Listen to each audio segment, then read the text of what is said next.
안녕하십니까. 혼란한 정치 시사 이슈를 술술 풀어보는 송국근의 혼술 4월 30일 금요일 오후에 인사드립니다. 자, 문재인 대통령 1년 전 4월 말 국정운영 지지율 얼마나 나왔을까요? 그때는 4.15 총선에서 민주당이 압승을 거둔 직후입니다. 그래서 문재인 대통령 지지율도 상당히 올라갔죠. 긍정평가가 무려 64%가 나왔었습니다. 64%. 그리고 부정평가가 26% 여기에 머물렀죠. 거의 긍정평가가 부정평가를 배 이상 앞서는 그런 넉넉한 지지율을 불과 1년 전에 확보를 하고 있었죠. 그리고 특히 그때 40대, 연령별로 봤을 때 40대 지지율이 무려 74%입니다. 그리고 30대 지지율도 72%. 주로 30, 40대, 과거 노무현 향수가 있는 어떤 정치적인 정치관이 형성될 때 노무현 시대였죠. 그래서 노무현 향수가 있는 그 콘크리트 지지층이 74%, 72% 이런 압도적 지지를 보냈었죠. 1년 전 이야기입니다.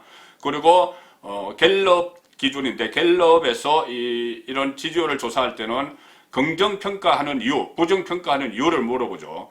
그때 긍정평가하는 이유 압도적 1위는 코로나19 대처 잘한다 였습니다. 코로나19 대처 잘한다. 58%. 자, 그때 코로나가 막 1차 유행이 일어났을 때죠. 그리고 총선이 치러지니 그때 긴급 재난지원금을 막 살포를 했습니다. 그리고 코로나 포퓰리즘 이런 것 때문에 상당히 선거에서도 재미를 받고 민주당 입장에서 그리고 문재인 지지율도 압도적으로 올라갔죠. 코로나19 대처 잘한다 58%. 나머지는 뭐 한 9%, 8% 이런 이유들입니다. 뭐 전반적으로 잘한다 이런 거 있는데 코로나 때문에 압도적 1위를 했습니다. 그 정책 수단을 정부가 가지고 있기 때문에 국민들이 많이 여지를 하니 이 코로나19 대처 잘한다 이렇게 해서 대통령 문재인 지지율을 견인을 한 것이죠.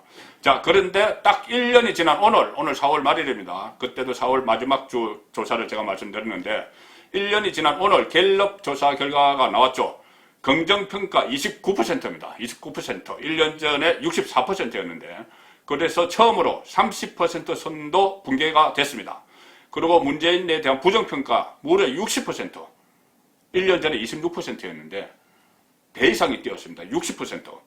그래서 1년 만에 긍정과 부정의 비율이 완전히 거꾸로 됐죠. 64대 26에서 29대 65로 완전히 거꾸로 돼버렸습니다. 불과 1년 사이에 이렇게 됐는데 또 특히 제가 말씀드린 콘크리트 지지층 40대가 긍정평가가 43%에 머물렀습니다. 1년 전에 74였는데 43. 그리고 오히려 부정평가가 52%로 40대에서도 부정평가가 더 앞섰습니다. 30대 마찬가지입니다. 지금 41% 긍정 머물렀고 부정은 49%나 됐습니다. 다 역전이 된 것이죠. 자, 여기서 오늘 조사 중에서 가장 낮은 연령별로 나왔던 것은 20대입니다. 20대 지지율. 지금 겨우 21%. 문재인 지지율 21%를 기록했습니다. 아마 다음 주나 그 다음 주 정도 되면은 이것은 10%대로 추락을 하는, 문재인 지지율이 10%대로 추락하는 그런 일이 일어날 겁니다. 20대 젊은 층들 요새 뭐 취직도 잘 안 되고 그 다음에 불공정, 반칙과 특권이 판을 치는 문재인 정권, 조국 사태 거치면서 많은 것을 받고 또 최근에 LH 사태도 같이 겹쳐서 불공정 문제가 화두가 되면서 20대들의 지지율이 급락을 하고 있습니다. 자, 오늘 긍정평가 이유를 보시면은 1년 전에 긍정평가가 압도적 1위가 코로나19 대처 잘한다 58%라고 했는데 오늘 조사 결과도 압도적 1위는 코로나 대처 잘한답니다. 코로나 대처 잘한다. 여전히. 다른 거는 뭐 잘하는 게 하나도 없습니다. 그래서 코로나 대처 잘한다가 1위인데 36%. 그러니까 다른 뭐 잘한다 이런 거는 뭐 거의 미미합니다. 따져볼 필요도 없고 코로나 대처 잘한다가 1년 전에는 58%였는데 36%로 떨어졌어도 여전히 코로나 때문에 문재인 지지율이 유지가 되고 있는 겁니다. 뭐 지금 20%대로 추락한 이것까지도. 자, 그래서 일단은 정부 정책 수단에 좀 기대 심리 이런 것이 작용을 해서 긍정평가를 하는 것 같고, 그런데 부정평가 이유를 보면은 1위는 부동산 정책입니다. 28% 부동산 못한다. 그런데 2위가 또 코로나19 대처 미흡입니다. 같은 코로나인데 대처 잘한다 36%, 긍정평가 이후 1위, 못한다가 17%, 부정평가 이후 2위 이렇게 된 것이죠. 그러니 이것은 1년 전에 코로나 대처 잘한다 58%였는데 지금 잘한다 36%, 못한다가 17% 된 것은 그때 1년 전에 잘한다고 평가했던 응답자들이, 유권자들이 지금은 잘 못한다 이렇게 반대로 평가를 하고 있다 이렇게 봐야 되는 것이죠.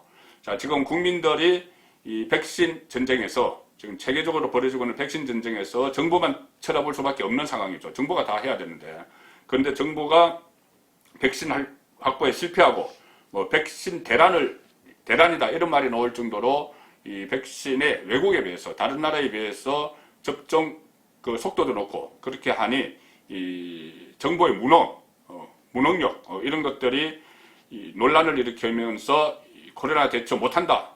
이것도 지금 부정평가 2위에 들어가는 이런 상황이 됐습니다. 자, 그래서 결국 대통령이 전반적으로 이런 상황 때문에 국정운영 지지율이 30%대가 붕괴가 된 거죠. 자, 30% 붕괴가 의미하는 것은 뭐냐?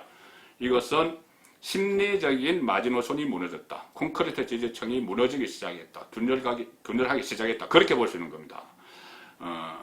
대선 득표율이 41%였으니까 그것보다 벌써 10%포인트 이상 떨어졌죠. 그리고 레임덕이 본격화되고 있다. 보통 그렇게 봅니다. 고정 지지층 한 30% 정도 있고 그래서 한 35% 정도 잘한다 해서 그 정도 해야지 국정 운영에 그 기반에 탄력을 받는데, 자, 그 30%가 무너져 버리면은 기존의 지지층, 콘크리트 지지층이라고 했던 사람들도 무너지고 있기 때문에 앞으로는 계속 무너질 일밖에 없는 것이죠. 특히 임기가 지금 끝나가는 이 마당에는 임기말 권력 누수 현상과 더불어서 지지율도 폭락을 할 수밖에 없습니다. 그래서 특히 레임덕이 깊어지고 있다. 이것은 통상적으로 여당 지지율보다 대통령 지지율이 낮으면 레임덕이다 이렇게 보통 이야기합니다. 대통령의 영이 그 여당에 먹히지 않게 되는 것이죠. 여당 사람들 입장에서 우리에 대한 지지율이 대통령보다 더 높은데 또 우리는 다음 대선을 준비해야 되고 대선에서 국민의 마음을 사야 되는데 지금 임기 말에 레임덕을 맞아서 계속 지지율 떨어지는 대통령과 같이 갈 필요가 없는 것이죠. 그래서 차별화가 나오는 겁니다. 대통령 지지율이 정당 지지율보다 여당 지지율보다 더 낮으면 그때부터 영이 안 먹히고 여당에서 차별화를 하는 거죠. 자, 지금 그런 단계에 본격적으로 들어가고 있습니다. 특히 민주당은 원내대표 새로 뽑았고 또 당대표 곧 새로 뽑으니 새로운 지도부 또 자기 대권의 강력한 주자 이재명 이쪽에서 차별화에 곧 나설 가능성이 높고, 그렇게 되면은 레임덕은 점점 더 가속화되겠죠. 자, 이제 지지율이 곧 10%대로 갔다 이 말씀을 드릴 날도 그리 많이 남지 않은 것 같습니다. 제 느낌에. 자, 그 상황에서 가장 큰 문제는 문재인의 현실인식이죠. 대통령의 현실인식이 정말 동떨어져 있으니 이것을 어떤 처방전을 내지도 못하고 계속 이 상태로 가는 겁니다. 자, 최근에도 뭐 그런 이야기 했죠. 정말 국민들이 기가 어슬스러울 정도로 현실과 동떨어진 말들을 했습니다. 코로나 터널을 벗어나서 경제 성장의 정상 궤도에 올랐다. 지금 누가 그렇게 믿고 있습니까? 소상공인들 전부 아웃승이고 지금 뭐 백신 구하지 못해서 그런데 또 코로나 터널을 지났다고 합니다. 자, 혼자만 지났다는 것인지 민심과 완전히 동떨어진 소리고, 또 이런 이야기도 했죠. 요즘 남북 문제, 그 바이든 들어서 남북 문제, 북미 문제 전부 다 악화됐고 문재인이 NYT 인터뷰에서 트럼프가 잘못한 것처럼, 그래서 남북 문제 이렇게 된 것처럼 이야기했다가 트럼프에게 반격도 당했죠. 그 상황에서 김여정이 원색적인 공격을 계속 퍼붓고 있는데도 또 최근에 이렇게 이야기했습니다. 도보다리의 풍경이 아직도 눈에 선하다. 다시 평화의 시계를 돌릴 준비를 할 때다. 자, 지금 남북 문제가 도보다리 그때 추억이나 하고 또 평화의 시계를 돌릴 수 있는 지경인지 그것조차도 본인만 헤아리지 못하고 계속 이런 말을 하니 여러 가지 국민 민심이 계속 돌아서고 있는 것이죠. 그리고 최근에는 또 임기 말 안전판 마련을 하겠다면서 그 이성윤 방탄검사로 온갖 비판을 받는 이성윤을 검찰총장으로 만들려고 했는데 이 정권과 가까운 인물들이 많이 들어가 있는 그 검찰총장 후보 추천위원회에서 반란이 일어나 버렸죠. 그래서 이성윤을 못 시키게 됐습니다. 그렇게 되니 이번에는 제2의 이성윤으로 또 김오수 전 법무부 차관을 내세워서 또 억지로 검찰총장 만들기로 전환을 하고, 자, 이런 모습들. 이런 모습들이 결국 민심을 떠나가게 하는 것인데, 오늘 문재인 지지율이 최저 20%대로 떨어진 날 야당발 악재가 터졌습니다. 바로 국민의힘 원내대표의 김기현 전 울산시장, 현 국회의원이죠. 김기현이 선출됐습니다. 자, 그동안 많은 논란이 있었죠. 대통령 탄핵감이라고까지 이야기가 나왔던 울산시장 선거 청와대 부정 개입 사건. 자, 문재인 2018년에 그 송철호 울산시장으로 당선시키기 위해서 본인이 형이라고 부른다는 송철호 형을 당선시키기 위해서 청와대 권력을 총동원했죠. 7개 부서가 동원이 됐고, 공약 만들어주기, 민주당 후보 교통정리 이런 거 다 해줬고, 그리고 상대방 김기현 당시 울산시장을 표적수사를 했습니다. 표적수사를 해서 흠집을 냈고, 하명수사도 벌였고, 또 김기현의 당시 공약이었죠. 울산 산재 모병원 이 예타 사업도 면제를 시키는 그것을 추진했는데, 그것을 권력 정권을 가지고 있으니 그것을 예타 면제를 무산시켰습니다. 그렇게 해서 공약을 이행하지 못하도록 그렇게 방해를 해서 결국은 송철호 시장이 당선이 됐죠. 자, 그런데 그 김기현, 그때 하명수사를 당했던, 또 본인의 공약을 다 이렇게 파기를 당했던 그 김기현이 문재인 정권 임기 말 1년 동안 앞으로 원내 사령탑을 맡습니다. 야당의 원내 사령탑을 맡아서 총공세를 펼치겠죠. 그리고 또 6월 초로 예상되는 정당대회 때까지는 김기현이 대표 권한 대행도 맡고 있습니다. 그런 여러 가지 수단이 있겠죠.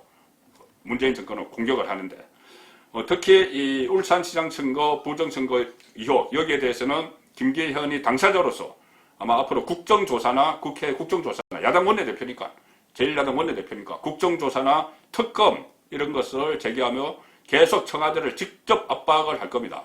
그때 당시 송철호에게 출마를 권유하라 이렇게 임종석 비서실장에게 시킨 사람이 문재인이기 때문에 계속 압박을 하겠죠. 문재인 대통령이 당사자가 돼 있는 겁니다. 그리고 일단 그 국회에서 의석수가 절대 분리해서 감철되기는 어렵겠지만은 어쨌든 이런 식으로 공격을 계속하고 특검 요구하고 대통령이 관련된 문제이기 때문에 국정조사 요구하고 하면은 임기 말에 힘없는 문재인 정권에 상당히 부담이 될 겁니다. 자, 그래서 이 상황에서 문재인 대통령은 상당히 초조하겠죠. 초조하지 않을 수가 없습니다. 최근에 국회에 비판 유인물을 뿌린 30대 국민을 대통령이 고소하는, 자, 그런 일까지 발생하고, 이것이 다 레임덕입니다. 정권 초반에는 그렇게 안 하죠. 다 레임덕의 징후가 지금 하나 둘씩 나타나고 있고, 그래서 4년 전에 적폐청산 이렇게 외치면서 이 서슬퍼렇게 출범했던 문재인 정권이 임기 1년을 앞두고 무너지는 소리가 들리고 있고, 오늘 그 중에서 아주 두 가지 상징적인 일이 발생을 했습니다. 4년 임기를 해오면서 가장 최저의 지지율, 20%대 지지율 기록한 것, 그리고 본인이 울산시장 선거 부정 개입한 그 혐의가 있어서 하명수사를 했던 그 김기현이 국회의원이 되더니 이번에는 제1야당의 원내대표가 돼서 청와대를 공격하기 시작하는 것, 이 두 가지가 오늘 일어난 상징적인 레임덕입니다. 송국근의 혼술이었습니다.